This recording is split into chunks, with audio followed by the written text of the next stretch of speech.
नमस्कार, आप देख रहे हैं डीडी न्यूज का विशेष सांकेतिक भाषा समाचार। आपके साथ मैं हूं पराक्रम सिंह शेखावत और मेरे साथ हैं हमारी सांकेतिक भाषा की सहयोगी मनीषा। समाचार की शुरुआत सुर्खियों के साथ। प्रधानमंत्री मोदी ने असम डिब्रूगढ़ नामरूप में 10,601 करोड़ रुपए की लागत से बनने वाली एक यूरिया कारखाना का किया भूमि पूजन। कहा, कांग्रेस की लापरवाही और नीतिगत चूक के कारण किसानों की आमदनी पर सीधा असर पड़ा।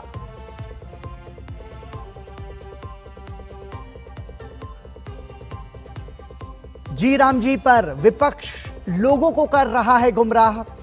शिवराज सिंह चौहान ने कांग्रेस को लताड़ा।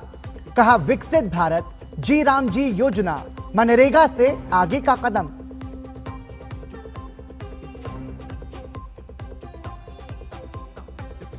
महाराष्ट्र निकाय चुनाव में प्रचंड जीत की और भाजपा 200 से ज्यादा सीटों पर बढ़त। महाविकास अघाड़ी काफी पीछे छूटी।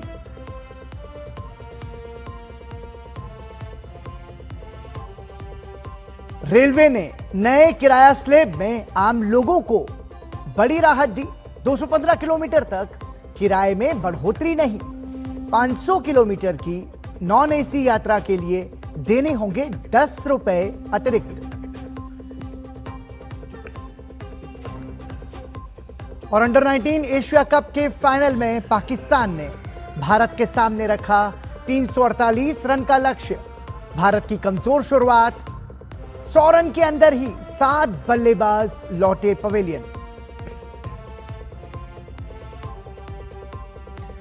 और सुर्खियों के बाद खबरों पर नजर विस्तार से। प्रधानमंत्री नरेंद्र मोदी ने असम डिब्रूगढ़ नामरूप में एक यूरिया कारखाने का भूमि पूजन किया। यह 10,601 हजार करोड़ रुपए के अधिक की लागत से बनकर तैयार होगा। इसकी क्षमता 12.7 लाख मीट्रिक टन सालाना की होगी। बीवीएफसीएल के ये कारखाने बंद हो चुके थे, लेकिन प्रधानमंत्री का संकल्प है खाद्य उत्पादन में भारत को आत्मनिर्भर बनाना, जिससे किसानों को पर्याप्त मात्रा में खाद मिल सके। यह कारखाना अत्याधुनिक है और नई तकनीक से लैस है। विकसित भारत के निर्माण में देश के किसानों की, यहां के अन्नदाताओं की बहुत बड़ी भूमिका है। इसलिए हमारी सरकार किसानों के हितों को सर्वोपरि रखते हुए दिन रात काम कर रही है। यहां आप सभी को किसान हितैषी योजनाओं का लाभ दिया जा रहा है।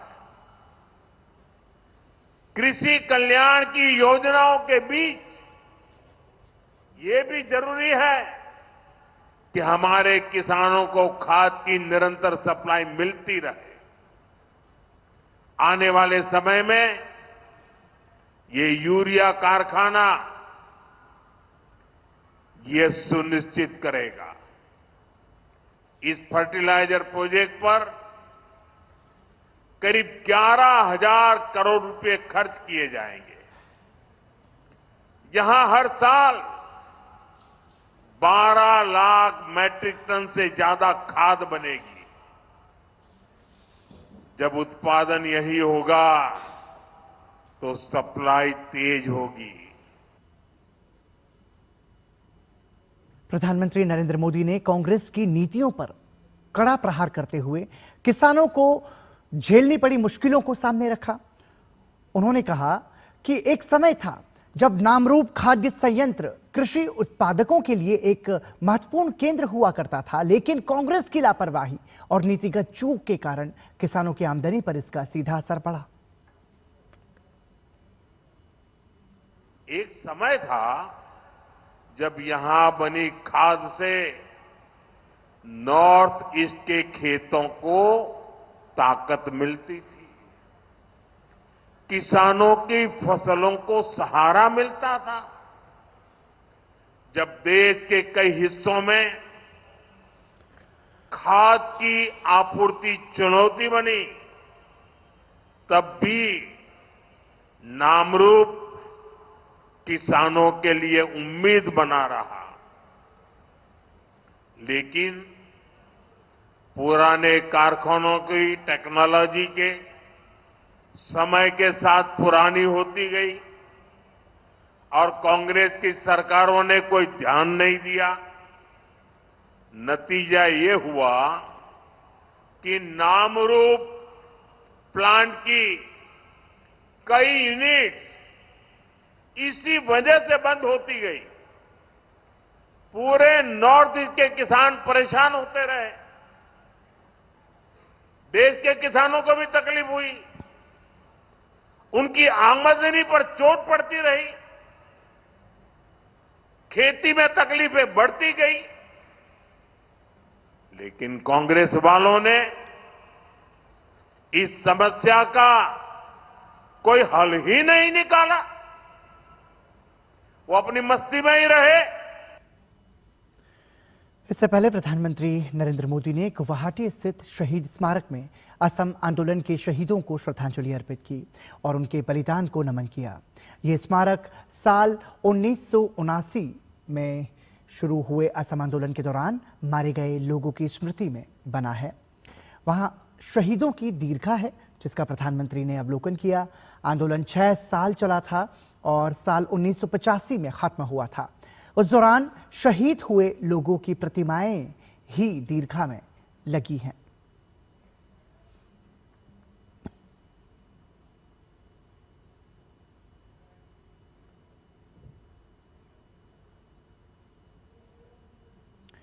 केंद्रीय कृषि मंत्री शिवराज सिंह चौहान ने मनरेगा को लेकर फैलाए जा रहे भ्रम को खारिज करते हुए स्पष्ट किया है कि विकसित भारत जी राम जी योजना मनरेगा के आगे का कदम है। इस योजना के तहत अब मजदूरों को 100 की जगह 125 दिनों के काम की कानूनी गारंटी दी जाएगी। काम न मिलने की स्थिति में बेरोजगारी भत्ता और मजदूरी भुगतान में देरी होने पर अतिरिक्त राशि का भी प्रावधान किया गया है। नाम पर फिर एक बार देश को गुमराह करने की साजिश हो रही है, भ्रम फैलाए जा रहे हैं, जबकि सच्चाई यह है विकसित भारत जी राम जी योजना मनरेगा के आगे का कदम है। मजदूर भाइयों, 100 दिन की नहीं, अब 125 दिन काम की गारंटी है, कानूनी गारंटी। और काम नहीं तो बेरोजगारी भत्ते के प्रावधान को और सशक्त बनाया गया है। मजदूरी अगर देर से मिली तो अतिरिक्त राशि देने का प्रावधान है। केंद्रीय मंत्री प्रहलाद जोशी ने वीबी जी राम जी बिल पर कहा, कुछ लोग, खासकर कांग्रेस के लोग कह रहे हैं कि जी राम जी बिल प्रगतिशील नहीं है और ये ग्रामीण इलाकों में रोजगार के मौके छीन लेगा। ये बिल्कुल झूठ है। असल में ये इंफ्रास्ट्रक्चर को बेहतर बनाता है, ये पारदर्शिता लाता है। 100 दिनों से 125 दिनों तक ये रोजगार के दिनों की संख्या बढ़ाएगा। इससे ग्रामीण बुनियादी ढांचा बेहतर होने वाला है।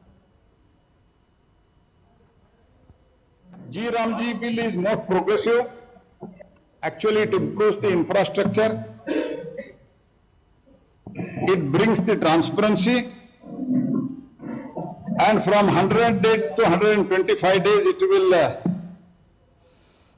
increase the number of totally job offered is 125 days. Core rural infrastructure is going to improve. और भाजपा सांसद अनुराग सिंह ठाकुर ने विकसित भारत जी राम जी विधेयक पर कांग्रेस की बयानबाजी पर पलटवार किया है। अनुराग सिंह ठाकुर ने कहा कि गरीबों को 125 दिन की दिहाड़ी मिलने से कांग्रेस बौखला गई है। अनुराग सिंह ठाकुर ने कहा कि कांग्रेस को शुरू से ही भगवान राम के नाम से आपत्ति रही है। कांग्रेस इस बात को हजम नहीं कर पा रही कि देश के करोड़ों गरीबों को, जरूरतमंदों को अब 100 दिहाड़ी की बजाय 125 दिन दिहाड़ी लगाने का अवसर मिलेगा। और जो मानदेय था उसको बढ़ाने का काम भी मोदी सरकार कर रही है। यही नहीं, जो 15 दिन बाद पेमेंट मिलती थी अब 1 हफ्ते में पेमेंट मिलेगी। जो कांग्रेस के समय पैसे खा लिए जाते थे आज सीधा बैंक खातों में पैसे आते हैं। विकसित भारत के संकल्प से सिद्धि की यात्रा के लिए जी राम जी बिल हम लेकर आए हैं, लेकिन कांग्रेस को राम नाम का विरोध करना है, राम में विश्वास करने वालों के काम का विरोध करना है। महाराष्ट्र के नगर परिषद और नगर पंचायत चुनावों में भाजपा के नेतृत्व वाली महायुति ने मजबूत और निर्णायक बढ़त बनाई है। राज्य के अलग अलग नगर निकायों और नगर पंचायतों में महायुति न सिर्फ सत्ता बनाए रखने में सफल रही है, बल्कि कई जगह विपक्ष का पूरी तरह सफाया भी होता हुआ नजर आ रहा है। धुले, बीड़, नंदुरबार के साथ ही जालना, चंद्रपुर और अहिल्यानगर में महायुति की जीत बताती है कि शहरी और अर्ध शहरी मतदाताओं के बीच महायुति का आधार लगातार मजबूत बना हुआ है। राहटा नगर पालिका में 20 में से 19 सीट पर महायुति को जीत मिली है। वहीं शाहदा में भाजपा से 20 कॉरपोरेटर चुने गए हैं। पिंपलनेर और नेवासा जैसी नगर परिषदों में भी महायुति को जीत मिली है। केरल नगर निगम कार्यालय में भाजपा नेताओं ने शपथ ग्रहण की। इस अवसर पर भाजपा के वरिष्ठ नेता प्रकाश जावड़ेकर ने इस क्षण को गर्व का क्षण बताया। उन्होंने कहा कि यह केरल की राजनीति में बड़े बदलाव की शुरुआत है और भाजपा कार्यकर्ताओं की 45 वर्षों की कोशिशों का फल है। The Gujarat movement for us, because there also we started our victory journey from Ahmedabad Corporation, that is the state capital. So we are also starting in Kerala our victory march from Thiruvananthapuram, and you will see the performance and the campaign of BJP NDA in next 3 months. Message has reached out and people say Nanni Modi. भारतीय railway ने यात्रियों के लिए नए तर्कसंगत बदलाव किए हैं। ये नया स्लैब 26 दिसंबर 2025 से लागू होगा। नए फैसले के तहत सामान्य श्रेणी में 215 किलोमीटर से कम दूरी की यात्रा पर किराए में कोई बढ़ोतरी नहीं की गई है। सब अर्बन ट्रेन किराए में भी कोई बढ़ोतरी नहीं की गई है।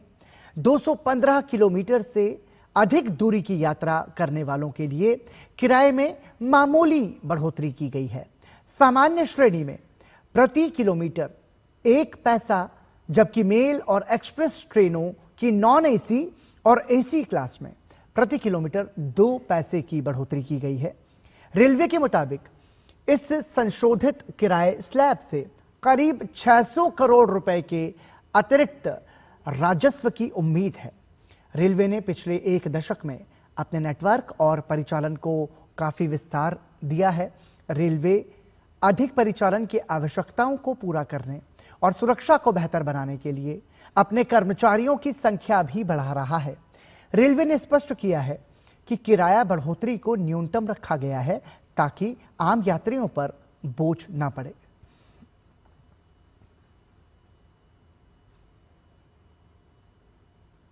बांग्लादेश के मीडिया में नई दिल्ली स्थित बांग्लादेश उच्चायोग की सुरक्षा को लेकर चलाई जा रही भ्रामक खबरों पर विदेश मंत्रालय ने सख्त प्रतिक्रिया दी है। एमईए ने स्पष्ट किया कि कोई सुरक्षा उल्लंघन नहीं हुआ और उच्चायोग की पूरी सुरक्षा सुनिश्चित की गई। भारत वियना कन्वेंशन के तहत सभी विदेशी मिशनों की सुरक्षा के प्रति प्रतिबद्ध है। भारत बांग्लादेश में हालात पर करीबी नजर रखे हुए है और लगातार बांग्लादेशी अधिकारियों के संपर्क में है। साथ ही बांग्लादेश में दीपू चंद्र दास की निर्मम हत्या के दोषियों को न्याय के कटघरे में लाने की मांग दोहराई गई है।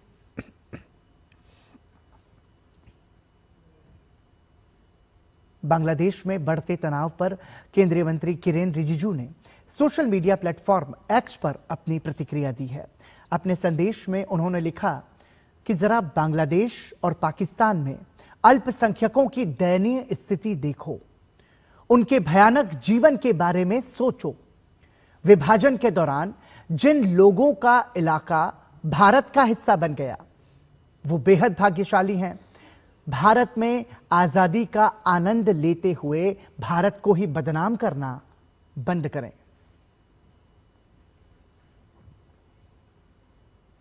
मुख्यमंत्री योगी आदित्यनाथ ने उत्तर प्रदेश के किसानों को नए साल में बड़ा तोहफा दिया है। लघु और सीमांत किसानों को बड़ी राहत देते हुए सहकारी ग्राम विकास बैंक से ऋण पर ब्याज दर घटाकर 6% करने की घोषणा की है। साथ ही मुख्यमंत्री ने अंतर्राष्ट्रीय सहकारिता वर्ष 2025 के तहत इंदिरा गांधी प्रतिष्ठान में आयोजित युवा सहकार सम्मेलन और उत्तर प्रदेश कोऑपरेटिव एक्सपो 2025 का शुभारंभ भी किया। इस दौरान मुख्यमंत्री ने कहा कि सहकारिता आपसी विश्वास, सामाजिक समता और आत्मनिर्भरता की मजबूती की नींव है। उन्होंने बताया कि प्रदेश अब one district one cooperative bank की दिशा में आगे बढ़ रहा है और सहकारी बैंक अब किसानों की समृद्धि में महत्वपूर्ण भूमिका निभा रहे हैं।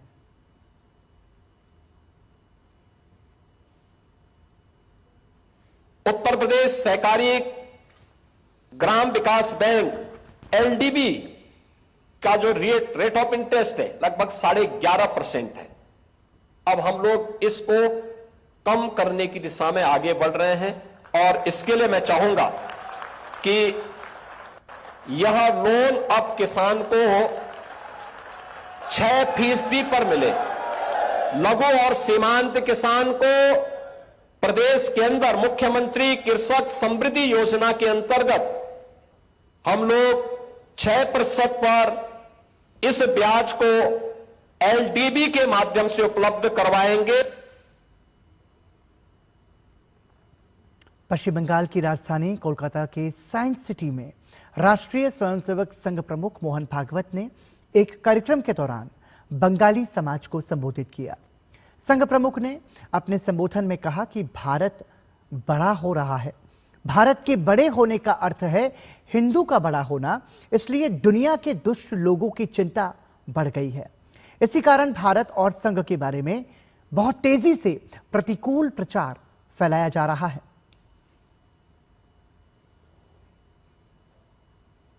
क्योंकि भारत, हिंदुस्तान, सनातन धर्म ये सब समानार्थी है और धर्म का उत्थान हो ये भगवान की इच्छा है। इसलिए हिंदुस्तान का उत्थान, भारत का उत्थान अवश्यंभावी है। ये योगी अरविंद ने बता के रखा है और वो हो रहा है। इसलिए फिर दुनिया में जो दुष्ट लोग हैं उनको जरा चिंता हो रही, तो भारत के बारे में, हिंदू के बारे में, संघ जैसे संगठनों के बारे में उल्टी सीधी बातों का प्रचार करना ये जरा तेजी से और बहुत एक योजना बनाकर मिलकर हो रहा है। और एक बड़ी खबर आपको बता दें, राष्ट्रपति ने विकसित भारत जी राम जी विधेयक को मंजूरी दे दी है। इस वक्त की महत्वपूर्ण खबर हम आपको बता रहे हैं। अधिनियम से ग्रामीण रोजगार नीति में महत्वपूर्ण बदलाव आएंगे। राष्ट्रपति ने विकसित भारत जी राम जी विधेयक को मंजूरी दे दी है। इस अधिनियम से ग्रामीण रोजगार नीति में कई सारे महत्वपूर्ण बदलाव आएंगे। अधिनियम से 125 दिन तक रोजगार की वैधानिक गारंटी बढ़ी है। समृद्ध, सक्षम और आत्मनिर्भर ग्रामीण भारत की नींव इसके जरिए मजबूत होगी। तो इस वक्त की बड़ी खबर, राष्ट्रपति ने विकसित भारत जी राम जी विधेयक को मंजूरी दे दी है। अधिनियम से ग्रामीण रोजगार नीति में महत्वपूर्ण बदलाव आएंगे और यह भी बताया जा रहा है कि यह मनरेगा से आगे का कदम है। अधिनियम से 125 दिनों तक बड़ी रोजगार वैधानिक गारंटी दी गई है। समृद्ध, सक्षम और आत्मनिर्भर ग्रामीण भारत की नींव इसके जरिए मजबूत होगी। संसद के दोनों सदनों से यह विधेयक पारित हुआ था और उसके बाद अब राष्ट्रपति ने विकसित भारत जी राम जी विधेयक को मंजूरी दे दी है। और ज्यादा जानकारी के लिए हमारे साथ जुड़ रहे हैं हमारे सहयोगी शैलेंद्र मिश्र। शैलेंद्र, संसद से पारित होने के बाद अब राष्ट्रपति की मंजूरी मिलना, अब यानी कि विकसित भारत जी राम जी विधेयक लागू हो गया है। ये देखिए, कानून के तौर पर अब ये जो विधेयक था जिसमें प्रस्तावित कानून था वो प्रभावी हो गया है। देखिए, जब भी कोई नया कानून प्रस्तावित होता है तो सबसे पहले उसको केंद्रीय कैबिनेट की मंजूरी मिलती है और उसके बाद संसद के दोनों सदनों से उसे पारित कराना होता है और उसके बाद राष्ट्रपति की मंजूरी के लिए वो भेजा जाता है। तो ये पूरी प्रक्रिया हो गई है। राष्ट्रपति की मंजूरी के बाद इसका मतलब ये है कि अब ये कानून प्रभावी हो गया है। जो विकसित भारत जी राम जी बिल है वो अब देश भर में लागू होने जा रहा है। इसका अभिप्राय है कि इस विधेयक के प्रावधानों में ये प्रस्ताव रखा गया था कि 6 महीने राज्यों को मिलेगा, यानी राज्यों को पर्याप्त समय मिलेगा कि वो मनरेगा की जगह नए कानून के हिसाब से जो ग्रामीण इलाकों में जो कामकाज है उसे आगे बढ़ा पाए। इसका मतलब यह है कि जब नया वित्तीय वर्ष लागू होगा उसके बाद राज्य इस नए कानून के हिसाब से ग्रामीण इलाकों में कामकाज आगे बढ़ाएंगे। देखिए, इसमें महत्वपूर्ण है कि बजट सत्र जब आएगा और जब आगामी बजट पेश होगा तब हम देखेंगे कि कितनी बढ़ोतरी हुई है ग्रामीण विकास के कार्यों में। लेकिन अभी की सबसे बड़ी खबर यही है कि जो हाल ही में सत्र खत्म हुआ है, शीतकालीन सत्र 19 दिसंबर को, जिसमें सबसे महत्वपूर्ण बिल जी राम जी बिल जो पारित हुआ था उसको आज राष्ट्रपति ने अपनी मंजूरी दे दी। और शैलेंद्र, जैसे कि 6 महीने के समय की आप बात कर रहे हैं कि इस विधेयक के जो तमाम सारे प्रावधान हैं उसके हिसाब से जो तमाम सारे राज्य हैं वो अपनी व्यवस्थाएं बना लें और 6 महीने के बाद ये पूरी तरीके से इसी सिस्टम पर, मतलब इसी योजना पर, इस पर काम को आगे बढ़ाया जाएगा। निश्चित तौर पर देखिए, जब भी कोई बड़े कानून में बदलाव होता है जो राज्यों से जुड़ा होता है तो उसमें समय चाहिए होता है और इसी को देखते हुए इसमें एक तय समय सीमा रखी गई है। इसका अभिप्राय है कि जो कुछ काम मनरेगा के जरिए अभी हो चुके होंगे या फिर काम हो रहे होंगे उन सब की एक तरह से जब काम वो खत्म हो जाएगा और नए वित्तीय वर्ष में जब कामकाज शुरू होगा ग्रामीण इलाकों में तो फिर इस योजना के तहत तो पैसा आवंटन होगा और उस लिहाज से काम होगा। बहुत बहुत धन्यवाद शैलेंद्र, कोई दिक्कत नहीं। बिल्कुल, बहुत बहुत धन्यवाद शैलेंद्र इस तमाम जानकारी के लिए। और इसी के साथ डीडी न्यूज के विशेष सांकेतिक भाषा समाचार में अभी के लिए इतना ही। मुझे और हमारी सहयोगी मनीषा को दीजिए अनुमति। नमस्कार।